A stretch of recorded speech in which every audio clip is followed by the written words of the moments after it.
had a lot more leverage to build an audience, but that doesn't necessarily equal monetization unless the artists are paying them to share their work. And so you would only have a chance at getting seen by these accounts if you used their specific hashtag, like hashtag a game of tones was an account on there, or you consistently commented on their account, or you networked with them, you DM them, you used strategies that I've talked about before, like the non-needy networking process. And so I was consistent at this for around 2 months. And if I remember correctly, my post got shared by a bunch of small accounts that were trying to do the same, but maybe 10 to 20 times on like big massive accounts that had 100K to 500K followers that were all posting digital art. So in my first 2 months, by doing that and getting eyes on my content, I gained around 2,500 followers. Now, this may not seem much like I have now, but if you've ever grown something on social media from scratch, you understand that those first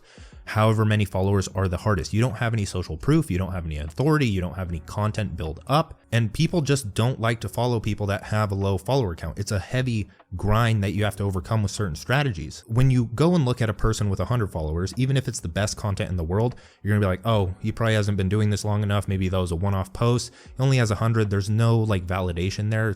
He's not that important.